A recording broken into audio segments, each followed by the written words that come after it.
Welcome aboard the BK Escape Pod. That's right, it's the augmented and bionic podcast version of the live show you can hear Saturdays from 10 a.m. till 12 p.m. Eastern on 100.3 FM and AM 1450 WBHF Radio.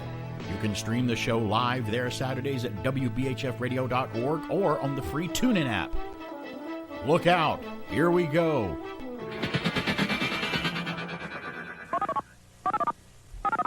Stand by to receive our transmission. You know, sometimes we're having so much fun here doing the show and having a good time here at WBHF that I sometimes forget, I've got to run back to the studio and flip the switch and be on the air here in just a few seconds. So, you know, I made it back in time, thank goodness, and I can't believe I made it. I don't know that I've ever seen somebody hightail it before. Don't say it too loud because my Mrs. BK always accuses me of not being in a hurry or moving with haste, as she says, when we really need to go or something. So if she heard that I ran from the kitchen break room all the way to the studio, she's going to find out that I can run. And she's like, wait a minute. Did I hear that he sprinted? Did he actually move faster than the speed of snail? What?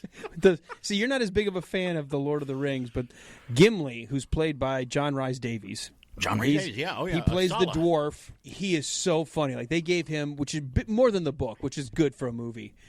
They're following the Uruk-hai, and they're following on foot. Right. And he's falling behind, and they're like, come on, Gimli, keep up. He goes, look, dwarves are natural-born sprinters, not good at long distance. Like, I can run to, let's say, the bathroom or to the kitchen, but after that, I'm kind of done. I believe that, and that's the way I live my life. I would go, you're a dwarf. And I ran and I hurried from when I was born till I was about 21. That's 21 years of running around like a chicken with its head cut off. I don't know if you ever, and you use that term because a lot of people don't understand what that means. If you ever prepared chickens in the country, back like my grandparents did in the rural area of northern Alabama, you actually chop the chicken's head off. You know, you raise the chickens yourself, chop the head off, you know, and when you chop it off, the body keeps kind of flopping around. It's kind of a morbid thing to think about, but that's what that's saying. You're running around like a chicken with its head cut off. Well, I did that for 21 years, and I'm like, that's it. I'm laid back now. I want to take it easy. Done. Take it easy for the rest of my life, you know, or at least take it somewhat easy. I still have to rush sometimes. Now, behind the wheel of a car, that's different. That's not running or moving or having to rush. That's rushing of a different. You got using a tool at that point. You got a 2-ton missile that you're in control of with a steering wheel, and you want to get to point A and point A. Even then, I don't rush as fast as she does. I told her, I said, honey, you missed your calling as a NASCAR driver. So, Mrs. Andretti, where do you want to go today? She's not a drag racer, you know. She's like, oh no, I wouldn't like drag racing. I'm like, no, I mean NASCAR. You just get to spin around a circle for 4 or 5 hours. You know, it's the whole thing. The drag racing's over in what, like 10 seconds? You blink of an eye. Yeah, but good morning. It's BK on the air here. A nice, brisk, cool morning here to start the day. I went out to. She always wakes me up. The dog wakes me up in the morning with a little whine when she's ready to eat. She's like, oh, yeah, it's time for breakfast. It's time to let me out. I'm like, okay, it's 7 o'clock. I can do that. Let her out. Woo, it's cold out there. Then I go out onto the garage and scoop up a scoop of her delicious morsel Iams mini chunks probiotic dog food that she loves. Yeah, better food than I'm eating. Hey, I've tried a couple of kernels of it. It's not too bad with a glass of tea. But I went out onto the carport to get it on the garage, and I'm like, oh, that's cold, because I walked out there with my robe on and no shoes. And when I hit the concrete, I'm like, oh, that wakes you up. Holy jeez. Hello. You feel like... a little coffee here. Yeah, you got to drink a little coffee. Feel like... oh, gosh. Yeah. Now I can't think of his name. Jerry Lewis. Hello. It's cold. That's really cold. So, yes, we've got a lot coming on the program today. Nostalgic Geekiness Talk Radio. Hello to everybody, and hello to everybody out there on social media that says hi on Facebook and Twitter and Instagram on a regular basis. I appreciate you guys all up there keeping up with me. And actually, the people who get to listen to the podcast, they don't get to listen to me live on Saturday from 10 to noon when the show is live. And they get to hear the repackaged podcast that I turn the show into that I do here every Saturday. They get to hear a little better show than they do here. They hear all the mistakes live here as I do them. But when I turn it into a podcast, I kind of trim it down and make it a little lean and mean and a little nicer and a little free. Not free of mistakes, but I try to cut a lot of them out. Some of them I leave in because they're just funny. So I'm not going to cut that out. Alan said, there, I got to speed it up. Make him sound like a chipmunk or something. Or slow it down to make it sound funny. A lot of times people say, just talk slower. Yeah. Like, I can't. I try sometimes. I'm pretty good at it, but I'm like, no, sometimes my brain is out 3 feet ahead of me, and I'm still standing. I'm trying to here catch up. Yeah. I don't know what to do. My mouth is, your mouth is writing checks your body can't cash, buddy. We'll go with that. Got a lot coming on the program today on this. We've got a lot on this day in history today, including one of our favorite directors' birthday today. Is great. And a local star that he's been in a lot of movies, a lot of blockbusters, a lot of flops too, but has got his house up for sale. We'll talk about that later on the program. A Marvel actor who portrays one of our superheroes, one of our Avengers, is reported to be talking to Marvel again to come back as this character again, but not so fast because he responded to it today or yesterday that kind of put the brakes on it. So I don't know if that's true, or he is coming back, but now he's just saying, I don't know what you're talking about because he can't say it. So you never know what's going on when it comes to that. You and I think you and I loved growing up. You still like hot dogs. You ate hot dogs as a kid. Love hot dogs. Guess what? Love them. The Oscar Mayer is looking for Wienermobile drivers again. It's that time of year. And I got the story coming up here about that, too. You know, when I retire, that might be a cool gig. Well, it would probably be you and I would have to do it after we retire when you find out how long you have to do it and how much it pays, so it's not all that great. Yeah, but I said when I retire. Right. I'm not worried about the pay. I want to be driving the hot dog mobile. You may not be able to do it when you retire either because of how old you're going to be. I'll tell you about that later, too. So we may be too old to do it. And a Glenview-based family video has outlasted Blockbuster. Believe it or not, there's a Glenview, Chicago-based family video store that has outlasted the Blockbuster chain. And I got a story about that because, buddy, when it comes to renting videos at a video store, that's nostalgic right there. Talk about hinting into nostalgia. And I've got a story. I put this one off, and I was going to talk about it during Christmas, but I didn't get a chance. But you can still look for this. Did you know that some of on Star Trek, the original series, they used furniture in that show, especially the chairs, where if you're diligent enough and look around, you might can find them in yard sales and flea markets, because they're just that kind of chair from that era that you can find. All that, but we'll have the Golden Rage of TV check in with us when we come back here after this first break they're going to take. And Star Wars Weekend Daily Report. Channel Star Wars is back today with Mike Mann and the crew. So we'll hear from them about what's going on in Star Wars, too. So we're all together. Feels like we're all kind of back together now. You know, something you didn't mention, but I didn't watch it yet. Have you seen any of the episodes of WandaVision? I have not, and I was going to tell you that today, and everybody out there. If you've seen it, you can call in and tell us about it, but I have not been able to see WandaVision yet. I'll probably watch it today or tonight. Very quickly, I can only tell you, people that I like to follow on social media, the consensus is it's quirky, odd, half go, I don't know if I get it. The other half said, oh, it's awesome. Well, so I'm looking forward to it. I don't know if I get it, just give them a while. It's the first episode. It's Marvel Studios. They will let it unfold in front of your very eyes, and you will know everything as you watch it. But I'm looking forward to watching it. It's BK on the air. We'll be back right after this. We'll return after these messages. Carrots taste better. Spinach tastes better. Everything's better with Blue Bonnet on it. Buttery. Asparagus tastes better. Succotash tastes better. Everything's better with Blue Bonnet on it. Buttery. It's the only margarine double blended for creamy, buttery taste. No wonder more homemakers use Blue Bonnet than any other margarine. Corn tastes better. Everything's better with Blue Bonnet on it. Buttery.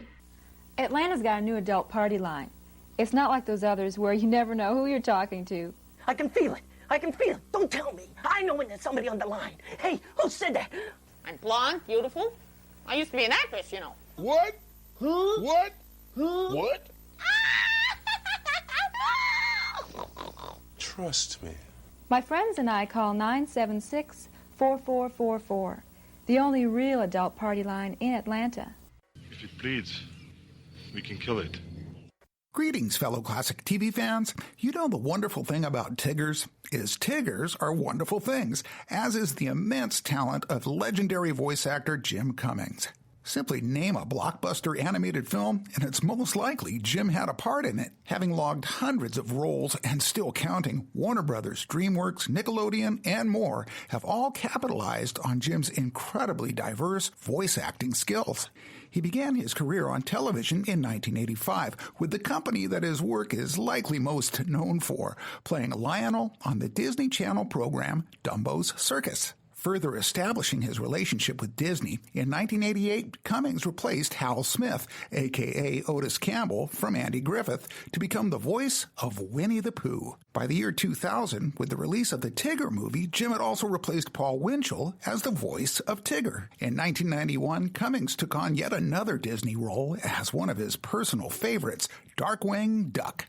He earned 5 Daytime Emmy nominations and took home an Annie Award for his performance. Jim also earned Emmy nods for his roles in Star Wars The Clone Wars and My Friends Tigger and Pooh. In 2018, he reprised these 2 beloved characters on the big screen in Christopher Robin. Cummings was hailed by the chief film critic of Vanity Fair, who called his Winnie the Pooh performance Oscar-worthy. The fact is, if it's a popular animated feature for the big screen, the small screen, video games, or any other sort of multimedia you can think of, you'll likely find his name in the credits. In 2020, I had the distinct honor to help induct the deserving Jim Cummings at the Voiceover Actors Hall of Fame induction ceremony. This is Pat McCormick with your Retro TV trivia from the Golden Rage of TV. You can also find me on YouTube and Facebook at Golden Rage of TV and on Twitter at Golden Rage of TV1. And now back to BK on the air. Thank you, Pat. Celebrating 2 years with BK on the air. Pat McCormick with the Golden Rage of TV. I look forward to getting his Golden Rage of TV reports every week. When he sends them in, I get to listen to them, and I'm like, oh, what's he going to talk about this week that I'm going to love? That's going to make me remember something. Alan and I like to have spirited conversations, sometimes pro and con off the air while we're sitting here in the background while commercials are playing and with nothing else to do. We always joke that we can make a podcast out of just the banter that goes on behind the scenes, which is fun. BK Uncensored with Barry and Alan. Not for it would have to be. But we were talking about the Marvel comic movies, and he was telling me he not got to see WandaVision yet, and I haven't either. So it sounds a lot close to Willy Wonka's WonkaVision. It does. Maybe why they did that, but it sounds really great. And it's one word, WandaVision. And you said you heard it's quirky, it's interesting. Some people like it, some people don't get it. I'm like, well, it's the first episode, and it is quirky. Give them time. You'll get it as you watch it and as it unfolds. Waiting to see if we'll figure it out or if we'll feel a little better, because my trend of noticing is if you were a little bit younger and may not have grown up watching the family kind of sitcoms of the 60s, the 50s, the 60s, and even to technically the 70s, the Dick Van Dyke Show, the Leave It to Beavers, those kinds of shows, that kind of formulaic, Susie Housemaker, black and white, you're going to go, what the heck is going on? But I think we're going to be like, oh, this is a nice dose of nostalgia. And if anything, that might make them go and seek out those shows and look at them and go, what was that? What was that? And they'll go like, oh, the Dick Van Dyke Show. That's interesting. And from what I hear, the show's going to be ever morphing and changing, so don't get used to how they are in every episode. So, and I don't know where they are. I don't know why they're in these sitcom-looking things, but I'm sure when I watch it, all will be explained, and I'll see what's really. I mean, there wasn't a single thing we talked about a couple weeks ago from the Marvel Cinematic Universe or Star Wars. All the small screen stuff on Disney Plus, there wasn't one where I went, I was interested in all of them. Always interesting. Well, speaking of Marvel, I've got a Marvel story right here. It came out this week that Chris Evans may be talking to Marvel executives about coming back as Captain America in something. I don't know whether it's a flashback story or appearing in something on Disney Plus. Would it have to be? Or something. I don't know. Now think about the possibilities. Now that he's gone back in time and lived a full life with Peggy Carter as Captain America, he's got all new adventures that we could see him back during World War II again and see what's going on. But I don't know what they're talking about. But they said, well, he could be it could be a flashback scene or something on one of the shows, that's coming up on Disney Plus. Like it could be flashback scenes during Falcon and Winter Soldier, because he has a tie to that show. He's going to have a tie to that series because Sam Wilson, the Falcon's flying around with Cap's shield now. He's got it in the show, and that's the next one to premiere, I think, on Disney Plus. Which looks fantastic in the trailers. Looks great. That's the one I'm most excited about. I don't know why, whether it'll be the best one that I like. It looks like they spent movie quality budget for a small screen delivery. Didn't they, though? The trailers look fantastic with the. I would have thought if you had shown me that, I was like, oh, when's this movie coming out? That's it. And most of the shows on Netflix and Disney Plus kind of now are that way. I mean, think about it. They showed The Mandalorian on the big screen in the theater. It would probably look great. just watching it in the theater. Well, apparently, let's put the brakes on that, because from the Hollywood Reporter, Chris Evans responds to those rumors and news stories that came out this week. Well, what he said on Thursday seemed to pump the brakes on a report earlier in the day, this past Thursday, that he might be reprising his role as Captain America. Headlines circulated that the actor was in talks to appear in an upcoming Marvel Cinematic Universe film or show as Cap one more time, even though it appears his time in the role had come to a conclusion, as we remember, with Avengers Endgame. Not typically cagey about his work in the role, Evans tweeted simply, "That's news to me," on Twitter, talking about that actual story that came out. This is coming from him, because he does have a Twitter page and he's on social media. Now, in 2018, Evans seemed to close the door on ever playing Cap again when he tweeted, this is what he tweeted in 2018, "Officially wrapped on Avengers 4. It was an emotional day, to say the least. Playing this role for over 8 years has been an honor. To everyone in front of the camera, behind the camera, and in the audience, thank you for the memories. Eternally grateful, Chris Evans." So that was kind of the end of it. Now, fans and fellow actors showered him with praise and well wishes for what he had done with the role, which quickly became a beloved Marvel hero favorite, Captain America.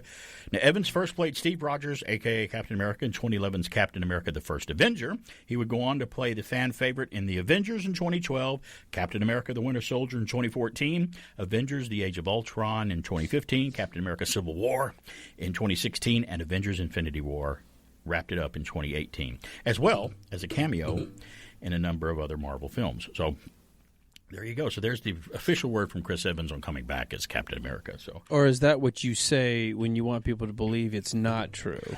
And you're really doing it, but you can't really. You can't say. You can't say it right now because contractual obligations. Because unlike Tom Holland, you're able to keep those secrets. Yeah. Poor Tom Holland. He's just a kid that loves Spider-Man and comic books, and he happens to be in the films. And he was a British little kid growing up in England, and now he's like, I love it that I'm in these Marvel movies. By the way, did you hear that Captain America's in the new one? Like, you want to shut up over there? What are you saying? You got Benedict Cumberbatch and Tom Hiddleston, the other two British guys that are usually in an interview with him. They're like, you think you really want to say that, mate? Back that up a little bit. It's like loose lips. That's movies. the other series I can't wait for is Loki. Yeah, Loki looks great. Loki, I don't know what fantastic. that was about. He's apparently stole the cosmic cube, the Tesseract, and went off and did something that we never got to see what happened when he did it. And that's a perfect way to sneak something in there. And again, do they film the movies and have him grab the Tesseract and disappear like he did in Game? And they're doing that because they have something planned for him, or they just look at some of these scenes and go, we can work off that. Yes, that's our. Maybe our a hook. little of both. Maybe a little of both. Who knows? At this point with Marvel, I'm going to assume that's what they did. Yeah, because they're good at planning the future. They're 5 years ahead of us all the time. They're like, wait till the fans see this that's coming up. They won't believe this. And now I've heard rumors, who knows if this is true, but it would be great. Now that they have the rights to do the X-Men under this Marvel Studios banner, not 20th Century Fox, and the Fantastic Four, now I heard the X-Men versus the Fantastic Four is in pre-talks. Because that was another comic book crossover that they did, heroes fighting heroes. So that's another epic thing that they could have planned. Who knows? Wow, the next Civil War. Yeah, with only the two groups, which is cool. Let's get out the number. 770-386-1450 is our number if you want to give us a call today and talk about anything that we're talking about, or come up with something completely new and talk about something new that's going on. We're going to talk about it on this day in history later on in the program today, but it's one of our favorite directors' birthday today, John Carpenter. And you and I it's no secret that we're huge John Carpenter fans. I think I can count the John Carpenter movies I don't like that he directed on maybe, I can't even say one hand. It is one hand, but it maybe is only 3 fingers. Maybe 2 fingers, 3 fingers. I have to look and see. Memoirs of Invisible Man I didn't like very much with Chevy Chase. I did not enjoy Ghost of Mars as much as I thought I would when I first saw it. And the other movie that I didn't really like, and it's not because it's bad, it's just because I didn't think it was all that great, is In the Mouth of Madness with Sam Neill. It was a good... You're leaving one out. It was what? You're leaving one out. Oh, what am I leaving out? Escape from L.A. Escape from L.A. See, even I'd watch Escape from L.A. before I'd watch those others 3, but you're right, it's not that great. So I can count 4 movies. And it was on not too long ago. I saw it on one of the channels, and I'm like, oh, Escape from L.A. is on. And I started watching it, and I'm like, I cannot believe that this is directed by the John Carpenter that I know and love, because it's almost like a very poor. It's like a TV version of the version movie of Escape from New York, and it's not even that good. It's like, and Kurt Russell agreed to be in it, and it's like, why? What? It's like it failed. Yeah, it shouldn't have. On paper, you're like, oh my god, they're coming back another for a sequel. Snake Plissken story. Nah, you should have just kept And the it's one. not somebody else making the movie, it's them making the movie. No, it just seemed like that they were like, we made the first one. People love us. We'll just do it. They'll love it no matter what we do, no matter what ridiculous, stupid surfboarding. And the CGI when it was terrible. The helicopter scene at the end, it's just looks like a video game. There was really not a whole lot good about that movie. Compared to Escape from New York, that I was lucky to be on. I love that the Growler Media folks invited me to be on the Escape from New York Minute, which was, I had a great time on there talking about Escape from New York. You were I was on that it too. Yep. It was a great movie to look at a minute at a time, especially the minutes that I was looking at, because I got some of the early minutes of the film where he had just been dropped in New York after he got Oh, you were a off the little glider. after me. I was where they were convincing him, hey, I got a pardon here, but you gotta agree. Oh, he's talking to them. And him going, I don't want to do this. I'm like, just great interaction between him and, oh my gosh, Lee Van Cleef. Yeah. Oh. Talking about another old classic spaghetti western actor and classic actor. Yeah. And then we got Donald Pleasance hamming it up as the president, he's always great in anything that he's in. But the minutes I got was where he was walking around and I thought, as an idiot, I mean, well, I'm not an idiot, but I couldn't think of anything else. Where did they film it? I'm like, okay, I guess they blocked off a big section of New York or whatever. It's St. Louis, a whole city block of St. Louis that had been destroyed by fire not many years before, and it was kind of a derelict part of the city that they just cordoned off. It looked bad anyway, and they just added junk to the road. That's and amazing, filmed it isn't there, it? and it was filling in for New York. And it looked. Who knew it wasn't? I didn't, not until you learned those things. That's what I love about the movies by minutes. Oh yeah, it's great. Speaking of there, we're going at the bottom of the hour here, but when we come back, we're going to flash the audience of the news, the weird, the strange, and the bizarre. You not want to miss that, and a lot of things, including a pop quiz for Alan for the year 1981 in music, coming up later in the program. Speak on the air. You are about to witness the most amazing man-made jewelry ever created. The original multicolor mood ring. This is the ring that senses your deepest feelings. Scientifically developed, the incredible chroma stone senses thermal changes deep within your body, reflects all your mood changes in a fascinating kaleidoscope of color, responding to your deepest secrets, your most hidden emotions. The beautifully crafted multicolor mood ring reveals your subconscious feelings in a myriad of breathtaking color, from black to brown, yellow, green, to the most desired shade of violet blue. Discover the mysterious powers of the multicolor mood ring in elegant gold or silver tone settings. Dare to wear the original multicolor mood ring with the fascinating chroma stone. Only $5 while supplies last. Remember, if for any reason you must leave your radio, please have the man at the door stamp your ear so you can listen again later. Hey, we're back. It's BK on the air here, having a great time. WBHF. I'll just push up lock the door so nobody can get in here and throw me off. So, do it every Before we dive into this, Saturday. I got to say, because I can hear my wife's sarcasm on this one, because I said, hey, did you happen to see any flurries at the house? She goes, yes, 4. No, 3. Oh, you got to correct it. Yeah, but it was funny. Like there was 4. No, there was only 3 flakes that flew around. What happened to the fourth one? Did it not make it? I overcounted. Not much flurry activity apparently over in my neck of the woods.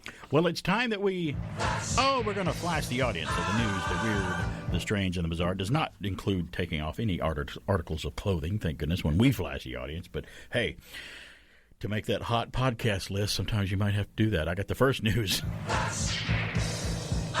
Boy, I wish I could do this, but I had trouble. Did you ever like blowing bubbles when you were a kid? Did you get the little bubble thing and the little plastic ring? Well, and not only me, but then when I had my girls, that was huge for them too. It's always fun. I always could do it, but I had problems. They wouldn't last. You got to have the right mixture, and sometimes you get low on it, and Mom's like, here, let me try to mix some soap together and add to it because we can't go buy any more. I'm like, Mom, it's not working. If you didn't Well, you mix try it to right, make I don't it know what's yourself. going You on. don't get that consistency. Bubble lasts for not even a second. It's like, oh, bubble, it's gone.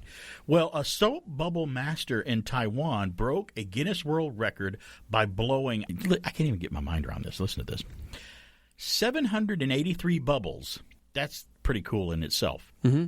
But he blew 783 bubbles inside of a much larger bubble. Shut the front door. Yeah, exactly. That's what I said. I was stunned. The feat earned Chang the record for most soap bubbles blown inside one larger bubble. The record-keeping organization shared a video of him using a large bubble wand to control the larger bubble while he blew the smaller bubbles from the side. He previously set the record for the most bounces of soap bubbles by anyone. So I'm like, okay, number one, I can blow a bubble, but as soon as it hits something, it's popped.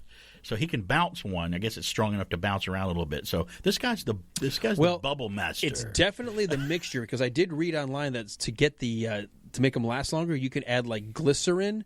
Sure. That gives it a little bit more of a tensile strength. Won't they blow up though at that point? Oh, not nitro. Oh, okay, that's a whole different kind of bubble. Sorry, that would be cool. To have go out with a bang. But yeah. But I could do the other things. Remember ones you had the straw and you blowed the latex thing that smelled weird? I don't know what they were called, but I could blow those and bounce those and play with those all day, those kind of things, but not the bubble. That just wasn't a good. I could blow the bubbles, but I wasn't really great at it. Well, you got to work on your blowing. Along with everything else that I... So. I'm supposed to be good at that. Blowing things. Blow hard. I think you meant it differently. You blew it. Yeah, I did. All right, I got the next news. Well, a pair of British adventurers were awarded the Guinness World Record for longest journey on a scooter with a sidecar when they took a... Want to take a guess? How many miles? On a sidecar? On a sidecar. A scooter, not a motorcycle. 500 miles. You're way short. 34,000 miles trip around the world. Oh, my goodness. Damn, okay. Yeah, Oxfordshire residents Matt Bishop and Rhys Gilks took the Honda SH 300i scooter and a homemade sidecar on a journey across the globe that the men said took 15 months to complete. Wow. Yeah, the pair said people around the world opened up their homes to them during the journey, and some strangers even came to their rescue when they ended up in dangerous situations. The trip, which spanned 35 countries and 5 continents, raised $9,000 doesn't seem like enough, $9,800 for various anti-human trafficking charities. Bishop and Gilks said that they are releasing a book about their journey called Our Ridiculous World Trip. And trip is in parentheses, like, Our Ridiculous World Trip. And being the news organization that we are here at WBHF, we had our microphones with them on part of their journey. Stop! You're going the wrong way. We have to get to Berlin. Brody's this way. My diary's in Berlin. We don't need the diary, Dad. Marcus has the map. There is more in the diary than just the map. And then they ran out of gas right there. The thing, he's like, either that or he doesn't know how to drive it. I got the next news from UPI. A restaurant in Britain attempted to use weather balloons to send a samosa. What is a samosa? Do you know what a samosa is? Well, I need to look that up. Somebody out there I know my wife and I love mimosas, but that's a completely different thing. This is a samosa, SAMOSA, some kind of food. They send a samosa to space, but the food item ended up crash landing in France. Naresh Gadner, owner of the Chaiwala Eatery in Bath, England, said he came up with the idea to send the samosa to space as a means of bringing some mirth to what has been a difficult time. Well, it's always good bringing mirth. I'm all for mirth. Incense and mirth to places. Gadner and his friends attached the samosa to a weather balloon outfitted with a GoPro camera. Are you looking at what a samosa is? I'm going to look at it. Let's find out what they are. I'm driving me nuts Some now. kind of food. They hooked it up to a GoPro camera and a GPS tracker so they could follow the food item's journey, but shortly after launch, they discovered the GPS was malfunctioning. Gadner said he thought the project was a loss, but the next day, the GPS reactivated and revealed the balloon had crash-landed in a field in Cakes, Picardie, France. An Instagram user with the handle Axel Mathon sent out a mission to find the crash site, and he said he was shocked to find the balloon and the box containing the GoPro and the GPS hanging from a tree in a field.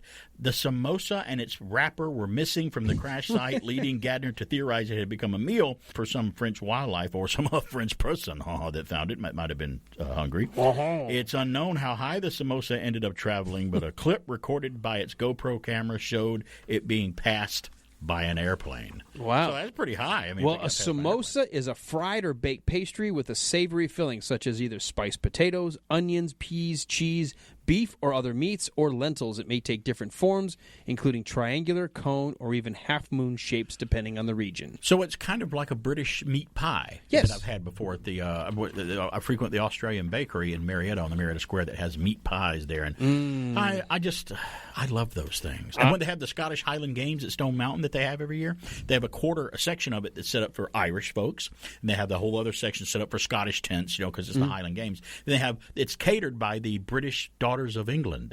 It's an organization out of Roswell, and they always have meat pies and other things there, and it's really good. Any pastry, I like anything that's filled in a pastry, like a pie shell or a pie cake or whatever, pie or filling, whatever. But I also love meat pies. I love anything in a pastry. If you say the word pie and meat together and put them together, we're going to eat it. That's just kind of a gimme with some of the, I can't remember the brown gravy sauce they have. English brown sauce is good on it. So, yeah, I'm there. Hook me up. Good stuff.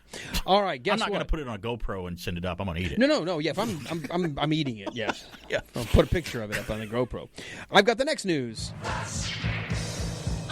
This is actually police in Britain, as we stay in the UK. Police in Britain say they received a suspicious call related to a burglary Wednesday, one that came from the unsuspecting burglars themselves. Oh, my. What? You mean the burglars actually? Oh. What did they do? We're burgling right now, and we have some help. Can we get the police to show up? We're burgling and running into a problem. How did it happen, pray tell? Well, police say one of two men later arrested had butt dialed their version of 911, which is 999.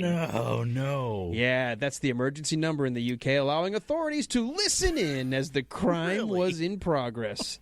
Hey, by the way, did we have 911 before they had 999? Who came first? I don't know who came first. I'd have to check that. But yes, we very similar to our 911. The call detailed all of their antics up to the point of hearing our patrols arriving to arrest them, said Chief Inspector John Owen of Staffordshire Police. He wrote it in a tweet, which included clips of one of the ill-fated burglars from Home Alone, quote, "I think we have just arrested the world's unluckiest burglars," Owen wrote. So on the phone, they can actually hear the... Yep, coming in. Like, getting closer. Oh, how did they get here so fast? You said you took... Well, I don't know. We took care of the wiring. We unhooked the burglar alarm. I don't care what the story is. Every time I hear stupid criminals doing stupid things, it's always just so entertaining. I love that. There's a whole website called clumsycrooks.com. You can read them all day long, and they get their just desserts. It's BK on there. We're going to take a break. When we come back, we got more. I promise. Give it up! Podcast Magazine presents the Hot 50 Countdown. Hi, it's Rob Actis, host of the podcast magazine Hot 50 Countdown. Join me as I count them down from 50 to number 1, the top 50 podcasts in the land as determined by you, the podcast fans. From true crime, society and culture, self-help, health and fitness, science, and every podcast category in between. The Hot 50 Countdown is here. My name is Mr. Bubble. Let me show you tons of fun. You can be a bubble. With Mr. Bubble. You can have some bubble tongue. With Mr. Bubble. Or be a bobblehead. With Mr. Bubble. I'm safe and gentle, and I make getting clean almost as much fun as getting dirty. Have a tub of fun with Mr. Bubble. He makes getting clean almost as much fun as getting dirty. Mr. Bubble. When you're telling these little stories, here's a good idea. Have a point. It makes it so much more interesting for the listener. Oh, dispensing nostalgic geekiness with extreme prejudice here every Saturday morning with Alan Sanders, my partner in crime. In doing so, sitting over there keeping that chair warm and holding it down on the ground. I've got a story here from foxbusiness.com. This is interesting. It's kind of local, involving a celebrity that is local for us now. Dwayne "The Rock" Johnson has listed his Georgia estate for sale that he lives in here in Georgia. He's already moving? I don't know if he's moving out of the state or just he's moving somewhere else in Georgia, but he's got his house. Yeah, but I mean, that was a big story when he moved here, so he's already selling the house? A couple of my friends over in Cobb County here in Georgia have not run into him, but seen him as they were driving, and he was jogging, and said he's very, very personable and talk to you and stuff like that. He's looking to sell his Georgia estate for $7.5 million, which is about $1.5 million less than he paid for the property in 2019. It's reported. The Fast and Furious and Moana star listed the estate in the Atlanta suburbs this week. They actually put it up for sale this week. The 45-acre property in Powder Springs, Georgia, is home to a mega mansion that's over 14,000 square feet per the listing. The home was built in 2003. It boasts 8 bedrooms, 6 bathrooms, and 3.5 baths. Details include rustic finishes, wide plank walnut floors, and 5 stone fireplaces. Now that's cool. The property is, again, 45 acres. That's all that information comes from the Cobb County Board of Tax Assessors. Other eye-catching features include a wood-lined library with built-ins and stained glass, a large wine cellar, a pool, and pavilion. Outside, a private lake wraps around the front of the house. I could live there. Stay there. They say money doesn't buy happiness, but it sure could get you closer. My dad said it could rent it a while. You can rent it for a You while. can rent it, yeah. It's also a 12-stall horse barn. Nice. A riding arena with a viewing deck and a hay barn. So you got to feed the horses. Well, right? obviously, Yeah. if you've got if you've got horses, you got to have the hay barn. There are also 2 apartments plus a farmhouse dating back to 1867 and a historic log cabin on the property. See, I could live in the log cabin or just the apartment. Right. It's probably nice. I'd love to rent that from him. You know, Yeah. Who's your landlord? The Rock. The Rock. Yeah. I'm never late on my monthly rent. That's for sure. And I'm not even going to ask about my security deposit. Right, that's right. I don't want back. Now, John, he paid $9 million for the property in October of 2019 through a Georgia-based company linked to his business managers that they reported. There you go. It's unclear whether he's moving just to another area of Georgia or is he moving out of the state altogether. It's unclear. The story does not say that. So Interesting. Well, I've liked the progression of The Rock as an actor. He's made some pretty cool choices. I don't know his politics or anything about that. I'll just tell you, when I watched him do the 2 Jumanji movies, and he could be a little self-deprecating and poke, I was like, that's a cool guy. That, regardless, that just is a guy that I think would be fun to hang out with. I don't know that, and I haven't seen a lot of films with him in it yet, but I haven't really seen a film of him that I like yet. I just can't. I'm not that really into him. The first thing I saw him in was the sort of side quill to the Mummy movies called The Scorpion King. It was like a shoot-off movie, which to me it was a throw-off action film. It didn't take itself seriously, which is fine, which is what it wasn't supposed to be. It was interesting to see because the Scorpion King in the second Mummy movie is the villain, right? But to see how he became that, because when he was in his movie The Scorpion King, he was not a bad guy. No, he was a hero. He was a hero. So it's The Rock. Tells you about what can happen. You to didn't see the 2 Jumanji movies? I saw part of the first one. Number one, I never liked the original with Robin Williams. You don't have to know anything about it, right? Or but anything. I didn't like it. But I saw the part of the other one, and it just wasn't. I don't know. I loved them both. I loved the. But he's a powerhouse though in cinema. I loved them both. Loved his character. He's so funny. His comic timing is really, really good. Well, I tell you another thing that I did see him in, and you can see it too if you ever get to go, is when you get to visit the theme park, the Universal theme park in Orlando. There's a ride there called the Fast and Furious ride. Mm-hmm. And you don't have to be a fan of the Fast and Furious films to enjoy the ride. I don't care what the ride subject matter is. If it's a thrill ride and it entertains me, I love it. People are like, "Oh, I don't want to ride the Harry Potter ride. I'm not a Harry Potter fan." I'm like, it's got nothing to do with the ride. The ride is fantastic. You'll still have a good time. If they made an action-packed ride based on football, I'm not a big football fan, but if it's a great ride, why wouldn't I like the ride? Well, the Fast and Furious ride is really fun. You get to go on a mission with them, going to recover some cars and steal something, and the FBI is fighting them, and it's like you're on this bus and they're protecting you, and the projections of them on the side of the ride going along with you, fantastic. I mean, it's not even in 3D, and you think it's real. The way the whole car will move, the giant trolley that you're in, the big bus you're in will move, and give you the feeling that you're moving at 80 miles an hour at one point. It's really fun. So he's in that. He's in. So is who else is in it? Vin Diesel's in it too. That's another guy I never cared. I've never seen anything that I really like. I mean, he does the voice of Groot. I know that much, but I haven't seen many movies and stuff with him that I'm a big fan of. We're all Oscar Mayer, not necessarily Oscar Mayer, but hot dog fans, aren't we? Don't you love a good hot dog? I love hot dogs. Mentioned that before, and the only reason I know how to spell bologna is thanks to the jingle. OSCAR. And there's no wrong way to make a hot dog. It's all personal preference how you want to make it. I mean, toppings are. How many kind of hot dogs could there be with all the toppings you can put on it? Some people put avocado slices on them. They just there's so many different. There's the California hot dog, the Chicago hot dog. It's kind of like pizza. With me, a hot dog is the bun, the hot dog. Yes, with all due respect and apologies to Dirty Harry, I do put ketchup on a hot dog. Like he has that big speech and sudden impact. Who puts ketchup on a hot dog? You know what's so funny? Disgusting. But the last few times I've had hot dogs, I said, I'm going to try it without the ketchup.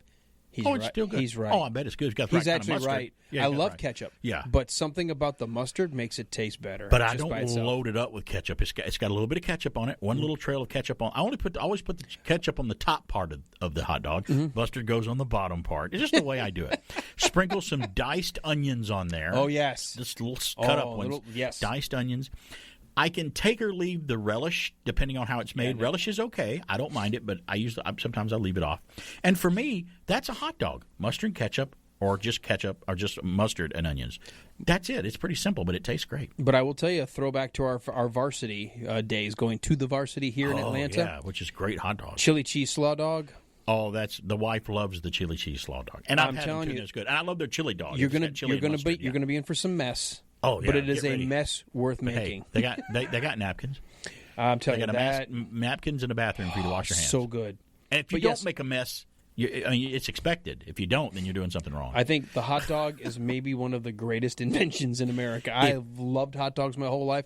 I don't care when people. Yeah. Well, you know what's in that? Like, you know what? I can buy all kinds of different hot dogs. I love hot dogs. I don't eat things for that reason. If I did that, I'd never eat anything fun. I've actually even just discovered using our air fryer to cook the hot dog. Oh, yeah, you told me is that, yeah. fantastic. I heard that, yeah. It gives it the crisp outside, cooks it, and so good. Oscar Mayer, once again, it's that time of year. They're hiring hot doggers to drive the Wienermobile. This is from Fox News. Oh, somebody's calling on the line here. Let's find it. We may have to do this story after we come back after the top of the hour. Hey, it's BK on the air. Who's this? It's Barbara. Good to hear from you. I'm great. I know you've heard of Nathan's hot dog. Nathan's, yes. I sure have. Yes, ma'am. Well, I'm going to give you a tip. Okay, go ahead. Give me a tip.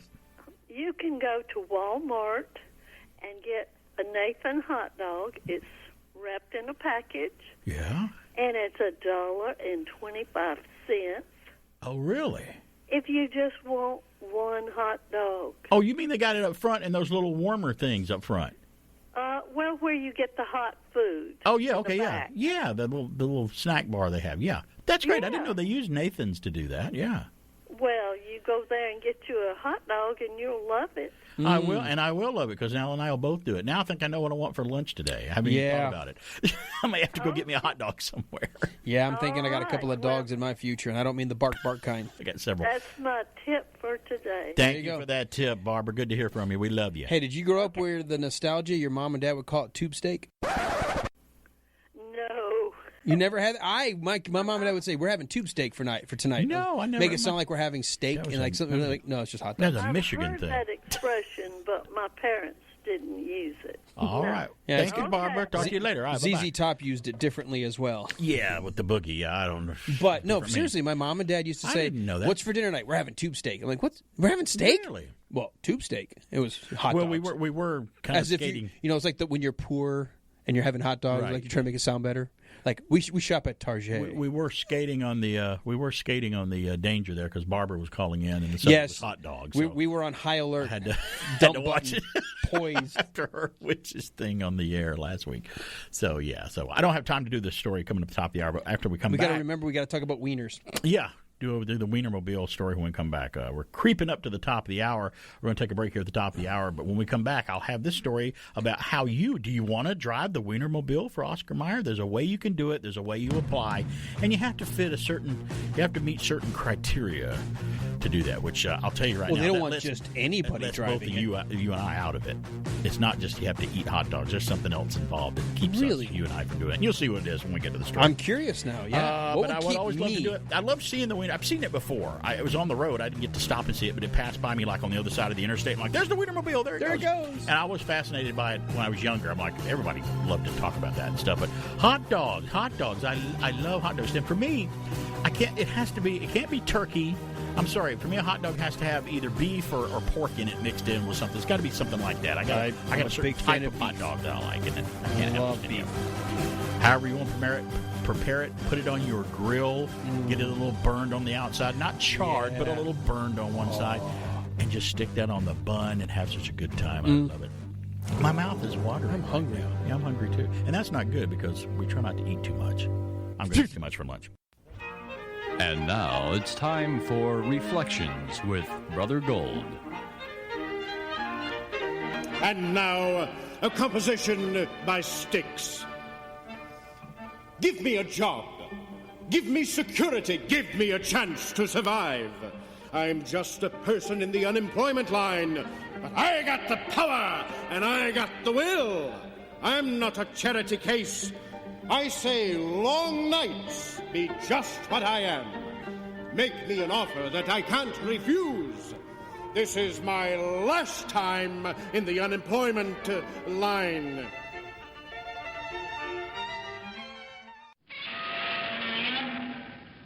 WBHF. Stand by to receive our transmission. When it comes to shows about movies and comic books, heroes and crazy news, I tune into BK on the air from 10 to noon Saturdays. I got a bad feeling about this. Hello and welcome to Star Wars Extra Radio Edition. Star Wars then, Star Wars now, Star Wars forever. Bringing you the latest from across the Star Wars universe, I'm your host, Mike Mann. This week started out with some big news from our friends over at the official StarWars.com website. They've announced that going forward, Lucasfilm will identify their gaming platform as Lucasfilm Games, which will include the best of the best from the gaming development industry, including heavy hitters such as EA Games, Lego, Oculus Quest, and others. 2 days after the announcement came that Ubisoft has joined the Star Wars universe, Ubisoft, known for such titles as Assassin's Creed and the Tom Clancy series of games, described the new venture as a brand new story-driven open-world Star Wars adventure. This can be compared to the style of the Star Wars Jedi Fallen Order game. Shortly after the official announcement of the new collaboration, Lucasfilm Games VP Douglas Riley spoke with StarWars.com stating, "We've got a lot of stuff we're ready to start sharing with fans." As far as the relationship with their formerly exclusive partner EA Games, until now, Riley confirmed we will continue working with them and our relationship has never been stronger. The sentiment was echoed by EA as they officially confirmed the announcement by tweeting, "We love Star Wars. We look forward to continuing our partnership with Lucasfilm Games. We're making more Star Wars games. BD1 is still the cutest." Riley stated, "This is just the beginning of what I think is going to be a very exciting year for Lucasfilm Games." Next, Disney announced this week that Michael Walden will write the future Kevin Feige Star Wars motion picture. Walden is known for such works as producing the Rick and Morty cartoon and the upcoming Loki series for Disney+. He will be joining Patty Jenkins, who is writing the upcoming Star Wars Rogue Squadron film, and Feige on the ever-growing list of talent from the Marvel Universe. Additionally, in an interview with Steve Weintraub of Collider, Feige was asked about the rumors about him quietly running the Star Wars franchise, to which he replied and dispelled, "Not at all." So yes, Kathleen Kennedy is still at the helm. And last up, another interesting fact has been officially established in the Star Wars timeline. One that confirms another connection between the Dark Lord of the Sith and the Rise of Skywalker in particular. Darth Vader knew about Exegol. This revelation has come to fruition in Marvel Comics' Star Wars Darth Vader number 9, Into the Fire, Part 4.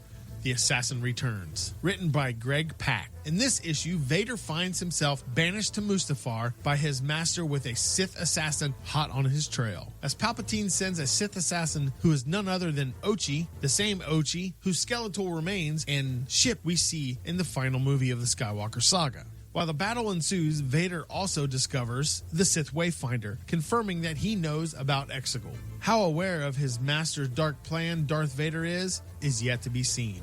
The creative team at Disney and Lucasfilm has successfully connected the pieces in the Star Wars mythos once again. Darth Vader number 9 is available wherever comics are sold. That's all the time we have this week. Be sure to check out the Star Wars Extra YouTube page. Give us a like and subscribe for the latest news. And also behind-the-scenes look into our documentary in production, Building Boba Fett. An in-depth look and interview with those involved in the creation of the elusive bounty hunter. Also, make sure to tune back in next week for all the latest and greatest in Star Warsing. For Star Wars Extra, I'm Mike Mann reminding you E-3778Q-1. And now back to our good pal, BK on the air. Thank you, Mike, for that trip into a galaxy a long time ago and far, far away. You know, I always ask, I saw someone write an article on that years ago about what does that mean at the beginning of Star Wars where it says a long time ago in a galaxy far, far away. And some people came up with the theory of, okay, if in our time, if you wonder when the events of Star Wars are taking place on Earth, it's back when the dinosaurs are still here on Earth. That's what I mean by a long time ago and a long time ago. I always liked that open because it made it sound like this is something that, we could tell you a story that's happening today. Yeah. But it's so much more important to go back and see where it started. Yeah. Plus, it's in a galaxy far, far away, so nothing's going to be familiar to you. It's just going to be, we can do whatever we want. Yeah. That's a great opening line. But the things that are familiar to us are the action, the adventure, the evil, good versus evil, the family, all the story elements are there that are always needed to tell a good story. So, and I read another thing this week. It says we've in a Star Wars segment here. We'll get to the Oscar Mayer Wienermobile. We'll get back to our wiener here in just a second. Talking about, you remember the scene in Return of the Jedi toward the end where Luke is dragging Vader's body through the Death Star and he's about to prop him up and take his mask off for the big reveal, his helmet off. Well, while that scene is going on, have you ever noticed the sound effects in the background? You see stormtroopers are running behind Luke in the background, and you hear blasters going off, like shooting and stuff. What are they shooting at? And he's like, here's my theory of what's going on while Luke is there. Because none of them are interested in Luke. Oh, someone's dragging our leader, Vader. They don't even bother with him, though, so they don't care. Probably they don't care if Vader dies. They don't like him anyway because he tortures them all the time. But they're like, that has to be the sounds in the background of they know the Death Star is going to blow up, so the stormtroopers, they're just shooting themselves. They're shooting each other. And I'm like, that would have to be the only thing they're shooting because there's no one has infiltrated the Death Star. No rebels are there. So what are they firing at? I've got good news and I've got bad news. We have to abandon ship. Right. We only have 75 TIE fighters. Exactly. Shooting begins. But the good news is we're stormtroopers, so we're going to miss you. Nobody's hitting Jack. So that was one fan's explanation of what the laser fire in the background of the Death Star in Return of the Jedi is. It's like that's the only thing it could be. Are they shooting deserters that are trying to leave? Is that the firing that you're hearing? Because you do hear the blaster firing gun effects going off in the background while Luke is dragging Vader. It never even occurred to me about it. For some reason, I always just assumed it was what's going on outside the Death Star. But you're right. How would we hear the ship-to-ship combat? Because they have the force field up in front of the docking bay anyway. So just get they're and those lasers don't sound the same as blaster fire. They're killing themselves. They're shooting each other. That's what it is. Oh my God, we saw what happened with the first time. Director Richard Marquand put that in. He's like, no one's going to get this until many years later when they really examine He's sitting by the fire we're going, doing. Oh, we're going to take a break, and we're going to have to push off the wiener a little longer here, the Wienermobile story. So we'll take a break and do it when we come back. What? Just push it to the side. We'll just have to wait, We'll get back to We'll the get wiener. to it eventually. Get back to that wiener when we come back. And we have this day and in more history. Marriage talk coming up. Coming up on the program. What did we talk to? When we turn into self-help? It's Dr. Laura here, Dr. Barry, and Dr. Allen. We'll have to do that on this day in history, too. A lot of things coming up on this day in history today. A lot of birthdays, a lot of national whatever day it is. And there's one that doesn't make sense on National Something Day. I'll tell you about that. Plus, we are celebrating, 1981 was 40 years ago as of this year. We'll pop quiz Allen on an 81 quiz, Me TV, when we come back. Hey everyone, Alan Sanders here. And BK on the air. We're here to tell you about the fun, informative, and entertaining Saturday morning talk radio right here on WBHF. It's everyone's favorite Saturday show, Waking Up with Alan from 7 a.m. to 10. Wait a minute. Just hold your horses there. I think everyone knows that BK on the air is everyone's favorite show on Saturdays. You know, folks mostly tune in to wake up and hear me on Saturday. No, sir. I'm kind of the fun bowl of cereal for breakfast, and you're the cup of coffee. Iron Man. Captain America. Chocolate. Peanut butter. Addams Family. Monsters. Why do you always have to make such a big deal out of everything? Hold it. You said peanut butter, and I said chocolate. Yeah. Oh, yeah. Two great shows that sound great together. Well, back to back. We're the peanut butter cups of Saturday morning. Tune in to Waking Up with Alan from 7 to 10 a.m. And me, BK on the air, 10 a.m. till noon. Listen on our website at WBHFradio.org or use the Tunein radio app. On 100.3 FM and AM 1450 WBHF. That's a fake laugh. It's real! It's okay if you don't understand what he's talking about. He probably doesn't either. It's BK on the air on AM 1450, FM 100.3. That's right, we're back here. It's BK on the air, WBHF, AM 1450 and 100.3 FM WBHF. We're going to talk about this day in history. A little Hall & Oates there from their album, the title song from Private Eye. Private Eyes, that song came out 40 years ago? Was it 1981, 40 years ago? When were we talking about that? Yeah, you do that a lot. 40 years ago. You're not dumb. Yeah, I keep forgetting. Is it 30 years ago? It's just that the number of years is what's blurry now. Was that 30 or was that 40? Or was that 45? I think it's a shot across my bow. Yeah, well, that's okay. Hey, you know what? I can't believe it's shot across the bow doesn't hit you, so it's okay. Point taken. It's okay. That did come out 40 years ago, Hall & Oates. That's one of my favorite pop groups, the most successful duo in history. I loved Hall & Oates. They changed their style like in the late 80s that I didn't care for them, but I listened to them for years. One of my dad's favorite groups, too, Private Eyes. On this day in history, though, January the 16th, which is today, on 1962, on this day in history, shooting begins in front of the cameras on Dr. No, the first James Bond movie. Oh, wow. On this day in history, 1962. Also, I got this right here. On this day in history, audiences heard this for the first time.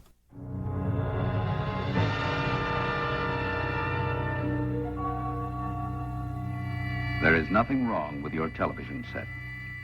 Do not attempt to adjust the picture. We are controlling transmission.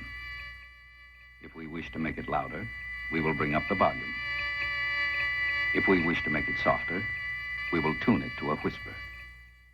We will control the horizontal. We will control the vertical. We can roll the image, make it flutter. We can change the focus to a soft blur or sharpen it to crystal clarity. For the next hour, sit quietly and we will control all that you see and hear. We repeat, there is nothing wrong with your television set. You are about to participate in a great adventure. You are about to experience the awe and mystery which reaches from the inner mind to the outer limits. That's right, The Outer Limits, the other anthology series, omnibus show that came on, which was kind of a competition to The Twilight Zone on television. I was a big Outer Limits fan as well. Premiered on TV on this day in 1965. And that's another, not as quite as iconic opening as The Twilight Zone, but people do remember that one. That opening. I knew exactly what you were playing. On this day in history, January 16th, 1974, Jaws by Peter Benchley is first published by Doubleday Books, which we know 1 year later, everybody loved the book so much, hey, that'd make a good movie. Let's turn it into a movie. On this day in history, today, January 16th, 1976, Peter Frampton released his platinum live album, Frampton Comes Alive, on this day in history. Another great rock album. 1976, we got 3 76s in a row here, the bicentennial year. January 16th, 1976, Donnie and Marie, their musical variety show, premieres on ABC on this day. I watched that show. It was produced, the stuff in between was produced by Sid and Marty Krofft, had the little creatures in it, and they did the ice on ice skates and stuff, and they had everybody on there. Paul Lynde. They did a Star Wars spoof once, which was fantastic. They had Paul Lynde on there. They playing Darth Vader, and they had R2 and 3PO on there too at the time. Today in history, you'll never guess this, and I never guessed it either. What the number one box office movie was on this day in history in 1976? It was The Adventures of the Wilderness Family. And I remember that movie. I saw it later. I didn't see it in the theater, but I saw it later on. It's one of those movies where family living out on the edge of the prairie. It's kind of like a Little House on the Prairie, and their struggles and their trials and tribulations and stuff. Another important, out of all the dates in history, this one may be the most important, from 1985. January 16th, 1985, Playboy magazine announces the end of stapling centerfolds. Yes. Thank you. Thank you very much. Readers everywhere complaining about their wall art inside their trailers and locker rooms having holes in it. Yeah, that's can't have good. that. Well, after this date in history, 1985, we're don't not want to spoil such great photography. January 16th, 1995, the UPN, the Universal Paramount Network, begins telecasting, and that's also the premiere date when they went on the air. Star Trek Voyager was their flagship show, premiered on the same day in history, 1995. Star Trek Voyager, while I wasn't a fan of the show, I loved the main theme to the show because it was Jerry Goldsmith wrote it. Everything he wrote was great, but it was a great theme. Today in history, January 16th, 2003, the Space Shuttle Columbia takes off for mission STS-107, which would be its final one. The Columbia disintegrated 16 days later on re-entry. I remember exactly where I was when I heard about the Columbia breaking up. I was driving somewhere in northwest Alabama in the mountains, and we were just kind of driving and heard it on the radio, and we're like, wow. Today's birthdays include Ronnie Millsap, the American country singer. It's his birthday today. Another American singer, Jim Stafford. Does that ring a bell, Jim Stafford? He had a lot of goofy hits. He had a song called Spiders and Snakes. I don't like spiders and snakes. And he had a lot of funny songs that he wrote. It wasn't exactly like Ray Stevens, but he was still kind of funny. He's got I don't know if he still has a theater, but he had one in Branson, Missouri for a while. And today is American film director John Carpenter's birthday. We are huge John Carpenter fans, you and I both. I mean, name a film, and we like. He's got some stinkers that we don't like, but for the most part, only a handful. What a director that guy was at setting up shots. I think he kind of started the whole horror thing where the heroine would be in the foreground and the bad guys in the background that gets up, like Michael Myers did. The bad in guy Halloween, gets up, yes. and the girl doesn't know he's getting up, and everybody in the audience going, "Look behind you, because she doesn't see him." A lot of it, if you look at the way he directs, he almost creates a sense of voyeurism where we're almost in the room watching. But we can't say anything, even though we're the way he sets the cameras up. You're almost like you're in the room, and you're like, "Shh, don't say anything. They're talking." And he does that shock thing. Not only does a shock scene happen like out of nowhere, but it's usually accompanied by a very loud music sting at the same time, like pow, and it adds to the loud shock of music. He did that to its max. What we now call the jump scare. Love that. Also, Carolyn Monroe's birthday today. She's an English actress and model. She was the Bond girl flying the helicopter in The Spy Who Loved Me. She was in a lot of Hammer horror films, and very nice lady. I've met her before. She's still pretty to this day. Carolyn Monroe's birthday today as well. Today is also National Fig Newton Day. Today, I love Fig Newtons. I love Fig. Love Fig Newtons. And I don't even care if they're the store brand. They're usually just Fig Newtons. I mean, the Fig Newton brand by, is it Keebler, I think, makes them? They are the best, but hey, if it's a knockoff brand, it's still fig stuff inside the little candy cake there, and it tastes good. And here's the contradiction. I know it's National Fig Newton Day today, but today is also National Nothing Day.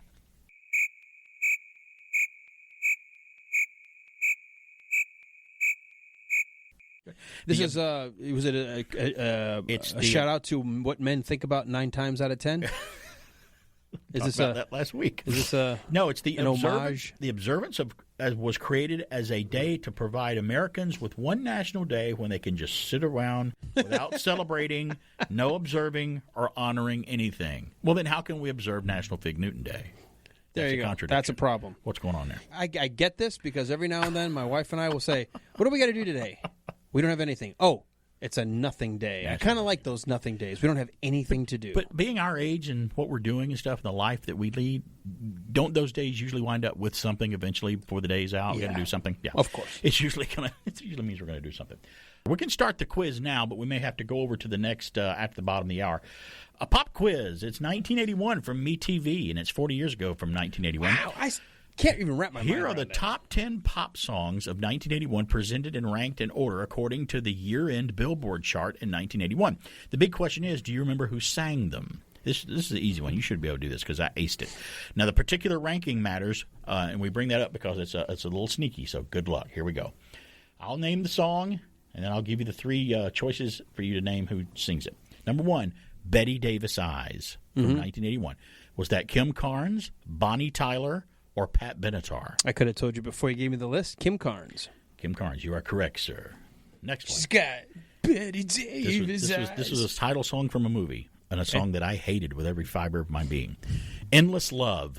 Oh, that's Lionel Richie. Was that Barbara Streisand and Barry Gibb? Well, No. I'll give it all 3 because somebody may be playing out there. Barbara Streisand and Barry Gibb? No. Or was it Olivia Newton-John and Cliff Richard? Nope. Or was it Diana Ross and Lionel Richie? Diana Ross and Lionel Richie. You are right, sir. Okay. Next song. We might get some of these up before the bottom of the hour. I hated that song. It was number 1 for like 50 weeks or something. And it's just, Casey Kasem was like, and number 1 again this week on the chart. And again, because nobody wants to buy a different record. I'm Casey Kasem, and even I hate it. Number 3. Lady, the song Lady. Lady. Was that Air Supply, Styx, or Kenny Rogers? That's Kenny Rogers. That was Kenny Rogers. You're right. Lady. And Styx did have a song called Lady, but it wasn't from 1981, so that was a trick. Lady. Number 4. The song title is Just Like Starting Over, and the words just like are in parentheses. Just like starting over. Was that John Lennon, Juice Newton, or Gino Vanelli? Oh, wow. This is one I don't know. Oh, see, I know that one. Oh, you knew this one? Just like starting over. I can sing you a few bars of the song. I mean, it was just like starting over. I'm going to go with Juice Newton. Or Juice Newton. That is incorrect. That's John Lennon. That sings didn't just know like. that. If I played you the song, No, I me probably wouldn't, Me singing it sounded crappy. I honestly wasn't a huge. I mean, I appreciated John Lennon, and I like some Beatles stuff, but I wasn't a Beatlemaniac. Well, you know, the Beatle fanatics right now are screaming at you. I know they They're are. just listening and screaming their heads. I know. Guess what? Deal with it. I'm on the air. You're not. I have the right to be wrong. Wow. I tell my wife that all the time. I have a right to be wrong. So insensitive. She's like, but you're so good at it, too. Yeah, but you abuse the privilege. I do, yes. What are you talking about? Doesn't mean you have to do it all the time. We're going to take a break, but we'll be back. Fear not. We'll come back and finish the rest of this. What song? Who sung the song in 1981? It was 40 years ago for Alan. Pop quiz on MeTV. Many of our contestants are chosen from our studio audience for future shows, so if you'd like to be a contestant, simply write to us. Enclose a self-addressed stamped envelope, mail to Tickets, Match Game 74 at CBS Television City, 7800 Beverly Boulevard, Los Angeles, California, 90036. Let's get back to the quiz. We've got a quiz here where we're asking Alan, these songs came out in 1981, but who sung the song? Who's the song by? And he's pretty good so far. I think you only missed one so far, way back in 1981, which was 40 years I was ago. 10. You were 10. I wasn't even 10 yet, because it would be at the end of the year before I turned 10. I was 10. And I was 14. Wait. And that I was 14, so that age difference was pretty big back then, from 10 to 14. Yeah, I wouldn't turn 11 until You'd be the guy going, "Can you take me to the store in your car?" Oh, you want a sweet I'm like, I'm toast? 14. Can I I can't get some drive. Big League Chew and a Slurpee? I wish I had Jesse. Don't you wish you had Jesse's Girl? Jesse's do. Girl in 1981. Who wrote Jesse's Girl? Is that That would Tommy be- Two-Tone, Rick Springfield, or The Knack? Rick Springfield, Rick thank you very much, Springfield, sir. Thank you very much. Still a great song. It's a cool part in Boogie Nights when they're playing Jesse's Girl in the background. If you're familiar with the movie, you know the scene I'm talking about. With Alfred Molina. Number 6, the song is Celebrate Good Times. Come on, Celebration. Sounds like a familiar name. Who sung Celebration? Was that the Village People, A Taste of Honey, or Kool and the Gang? That would be Kool in the Gang, You got sir. it. Kool and the Gang. You're trucking right along here, Mr. 10-year-old, 1981. Yes, still miss the John Lennon But you listened to the radio a lot, though. I did. There wasn't a whole lot else to do. How about the song Kiss on My List? Your Kiss is on my list. Do you remember that one? Your kiss Who sung Kiss on My is List? Was that on my ABBA, list. the Pointer Sisters, or Hall & Oates? Hall and Oates. Hall and Oates. My dad used to call them Hall and Oates, like truck Hall and Oates down They're the road. Hall and Oates, They're Hall man. and Oates. I always get pictures of windshield wipers on the car going back and forth when I think of this song. The song is I Love a Rainy Night. I love a rainy night. That would be Eddie. Windshield wipers. Yeah, is that Eddie Money? No. Rod Stewart? No. Or Eddie Stewart? No. Or Eddie Rabbit. Eddie Rabbit. And I keep forgetting that Eddie Rabbit's no longer with us. Yeah. He passed away. But he had a few hits in the 80s. But he was a had big- that window, that wiper click going in He the did. song. And he was a crossover guy. He hit on the country charts and the Right. pop charts, which was Right. great. Thank goodness we don't do this, and I don't know of anybody that does it. Who works 9 to 5 anymore?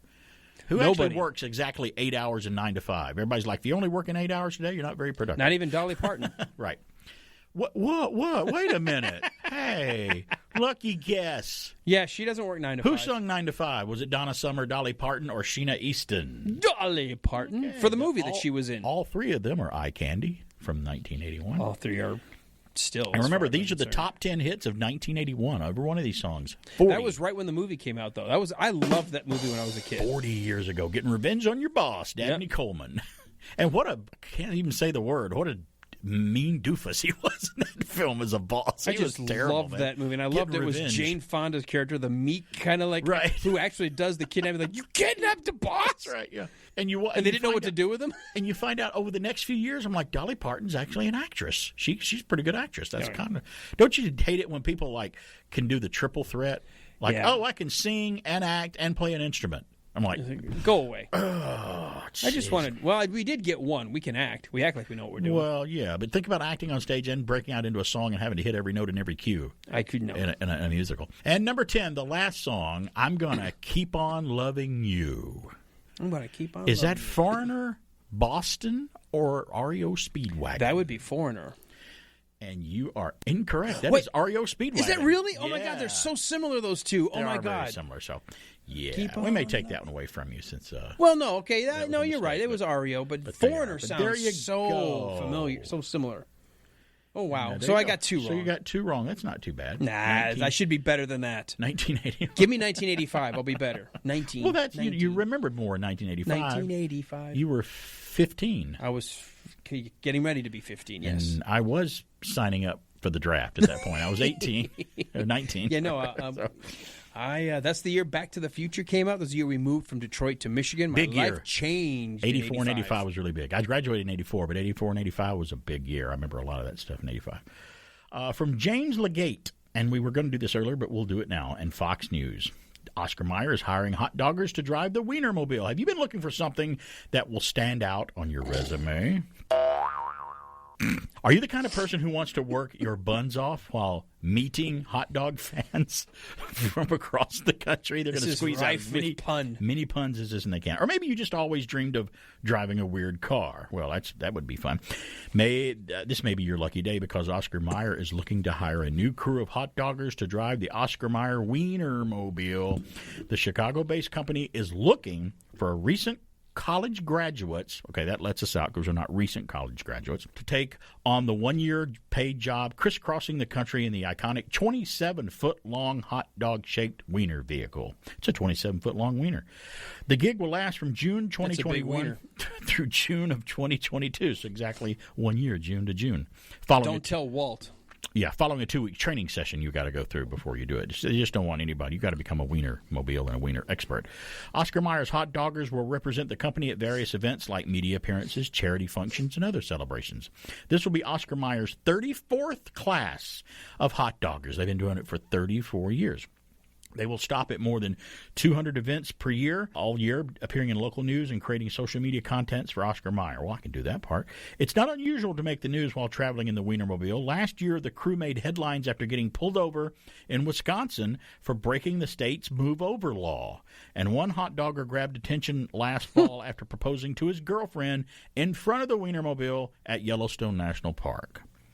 Could have steamed the wiener there with the hot springs geyser with Old Faithful. I was going to say, when you're in Wisconsin, you could have thrown a little cheese on that wiener. Candidates who cut the mustard will likely include recent graduates with a bachelor's degree in public relations, journalism, communications, or marketing, plus strong communication skills and a love of hot dog puns, according to Oscar Mayer. So there are some requirements. You just can't just apply and go, hey, I'd like to drive the Wienermobile. Right.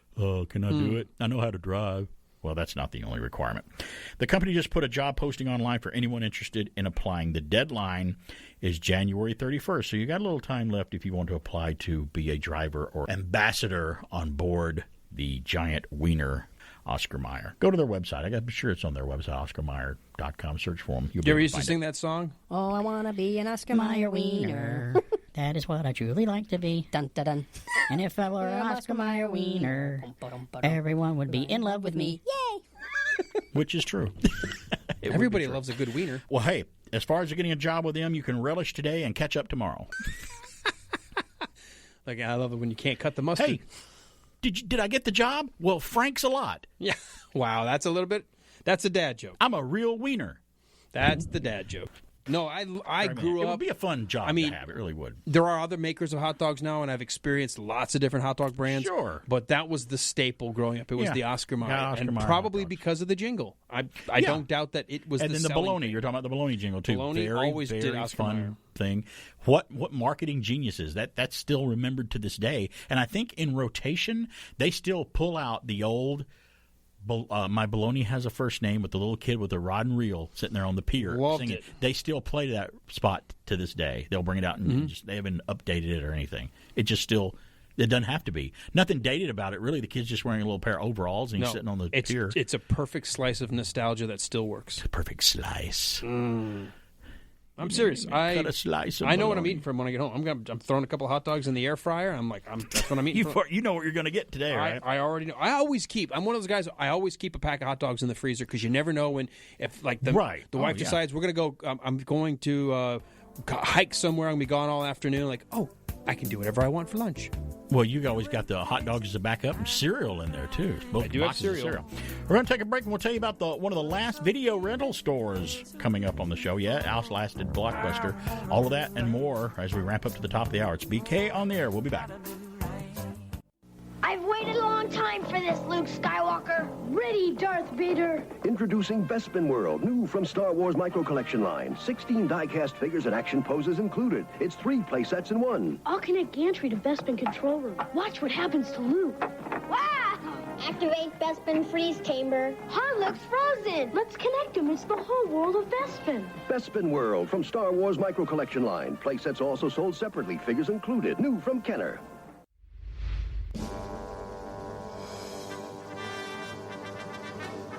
So your body's changing. Believe me, I know how that feels. Hi, I'm Captain America. If you're watching this video, your parents have elected for you not to be present in the health class for a discussion of human reproduction. Hi, I'm Captain America, and I'm here to talk to you about one of the toughest enemies I've ever faced, tooth decay. There's an insidious force that could be hidden right in your own school. Any one of you could be secretly compromised. That's right. I'm talking about head lice. If you feel an itch, don't be afraid. Stand up and be counted a hero. Keep your head held high, and may God bless the United States of America. Hey, Chopper, how about running a few laps with us? Hey, later, man. I'm eating a celery stick. This is hard exercise. You are listening to BK on the Air on AM 1450, FM 100.3, and online on the Tunein radio app. Now, back to a guy who'll make you feel really young, mostly because he's so old. It's BK on the Air. Hey, that's right. We're back. It's BK on the air here on AM 1450 and 100.3 FM WBHF and on the TuneIn app. If you can't hear us on the radio, you can always download the TuneIn app and hear us and listen there all the time, wherever you got a signal, no matter where you are. 770-386-1450 is our number. Hey, oh my goodness, somebody's calling right now. Let's see who's on the line now. It's BK on there. Who's this? Hey, guys, it's BR again. BR talking to BK. We got initials everywhere. Absolutely, absolutely. Normally I agree with Alan on most things, but when he said that REO Speedwagon and Foreigner sound alike, I knew someone was going to say something about that. That's right. I mean, yeah. Really? Yes, really. Well, number one. Did I stutter? Well, number one, if you usually agree with Alan on everything, you got your own problems at that point. Right. Already, We've got to find some basis to disagree. Yeah, because normally the three of us are on the same page of the playbook pretty much when I'm listening in, but this is just... What you got to realize is with Alan, as a 10-year-old listening to Foreigner and REO Speedwagon, they probably sounded alike to him, right? There's a lot of similarity. To say that there isn't. They're both singers. That's right. They're both Wait bands. a second. They both have singers. They have guitars and drums in the group. That's right. Yeah. You guys, you know, friends like these, you know what? Yeah, that's it. I'm out. Well, no, I can't. I love the show too much. Well, you know, jeez, come on. Iron Maiden and what's the other group you like? The heavy metal group. What other? Iron Maiden, Judas Priest, Metallica. Metallica and Iron Maiden sound just alike. Come on, they sound alike. All of them sound alike too. Yeah, you're right. Right? No. Well, see, now you know how we feel. No, you'd be wrong. It's not even the same genre of music. Somebody told me once. They one's said speed metal, one's hard rock metal. So, you know, not even the same. ELO and Queen sound a lot alike. I'm like, maybe a little bit, but they don't sound just alike. No, what are you talking about? People are wrong. That'd be like listening right now. Can you tell the difference between the Backstreet Boys and some other boy band? Be like, you can make that mistake very easily. I would never have to do that because I've never listened to them, so that's perfect. And I'll put it this way on that what y'all just said about the Backstreets and all the other ones. Yeah. If I did know the difference, I wouldn't admit it. You'd have a whole new set of problems, right? Yeah, exactly right. Well, buddy, good to hear from you every Saturday. Keep calling. Buddy, all right. Bye-bye. Man, I get taken to task. Actually, you know what? Had I thought about it for a half second longer, I jumped on Foreigner for some reason because it sounded like it was a Foreigner title. I was like, right. I knew it was REO Speedwagon. 770-386-1450. Somebody else is calling in. Looks like Jeff is calling in. Hey, Jeff, how you doing? Doing great, guys.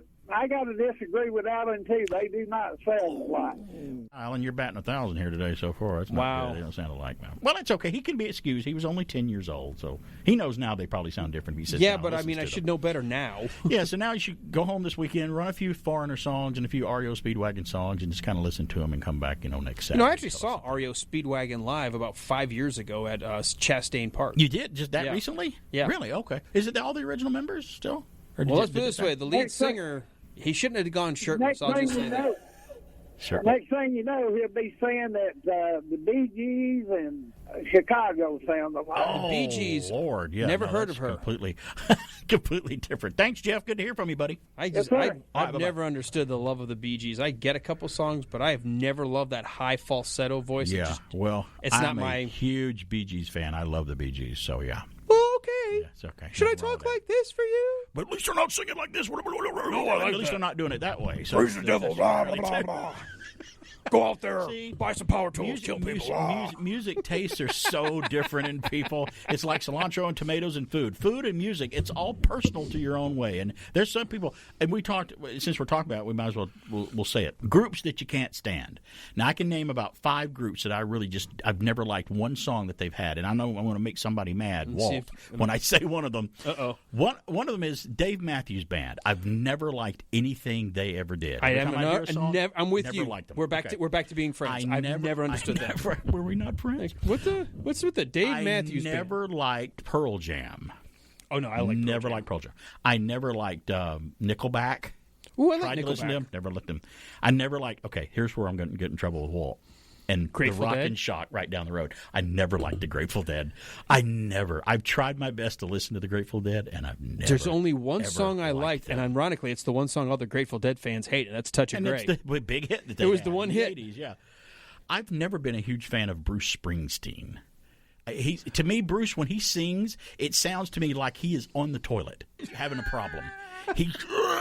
He's grunting everything. His songs are loud. They're noisy. They're overproduced and he sounds like he's had a bad meal after Thanksgiving and he's having to go into the bathroom. You may and get rid have of it. everybody that just ripped on me. They've forgotten everything I said. That's true. Everything. That's true. So there's 5 kind of bands in music, rock music or whatever, that I just never ever. Now, if you like them, fine. It's not a big deal. But I just never. Their sound didn't register with me. I don't like their I sound. agree on the Grateful Dead. But part of it is because I've not got any familiarity. I've never been. I've listened to a few and songs by them. I really have, and I tried.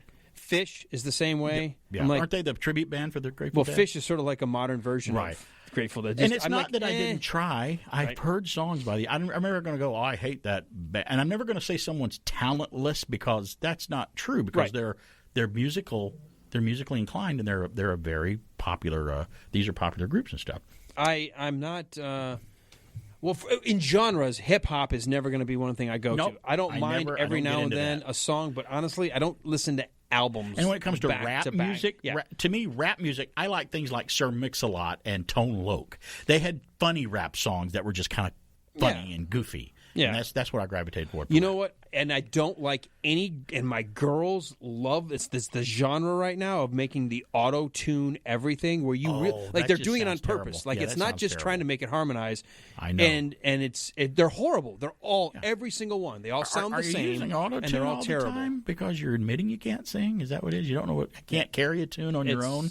Is that why you're using auto-tune? I can't stand anything like that. When I hear it in a car next to me, when I hear my neighbor's kid playing it out loud, I'm like, don't you want to listen to at least somebody who can sing? Yeah, that's the thing. I thought you had to be able to sing. Well, you don't anymore, I guess, with auto-tune. But there's your little fodder for me. I know I'll get messages on Facebook now. Grateful Dead fans are going to send me messages and stuff. And that's fine. And if you like them, that's fine. There's people that don't like who I listen to. Believe me. Are you getting a text from Walt? Barry is dead to me. See, I knew it. Am I Grateful Dead? Or am I just dead? I knew he was going to hear this, and he happened to be listening. I'm like, oh, no. Walt, in his effort the to... line. See, this is why we have our show and Walt doesn't. See, we are professionals. Walt goes, Led Zeppelin and Culture Club sound exactly the same, according to Ellen. I would never... Gosh, guys. Led Zeppelin and Culture Club don't sound any alike. Led Zeppelin and Duran Duran, though, they sound just alike. Anyway.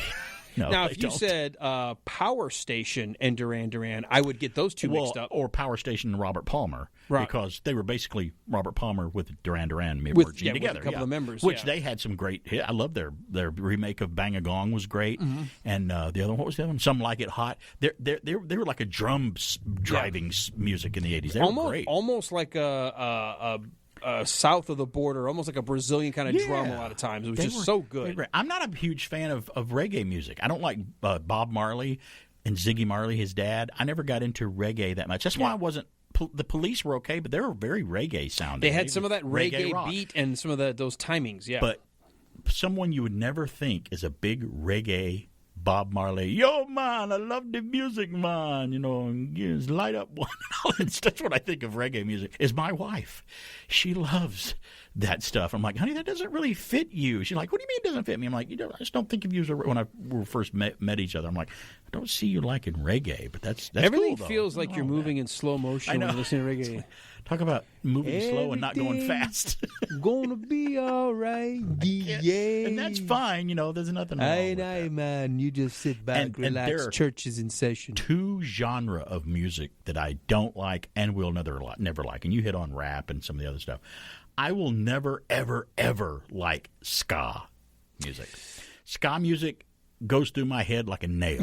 I don't know why. It just, when someone puts on a ska song, or acid improvisational jazz. The music where it just sounds like, okay, noise. Find the note somewhere. There's a note there somewhere, but if you keep trying, who dropped the utensil drawer? No, I'm listening to the latest album by, Hercule James and his jazz band. Remember the crash boxes we'd use in theater when you throw a box in the backstage to make a crash noise? Where we filled it with glass and utensils and stuff in this box. That's what improvisational jazz sounds like to me, especially the ending of the song. Yeah, I like some jazz. I like cool jazz, smooth jazz, stuff like that. I like jazz influenced stuff. There's a group that's jazz influenced called Steely Dan. They're very jazz influenced, but they're rock jazz. It's really nice. Yeah, but that stuff that goes.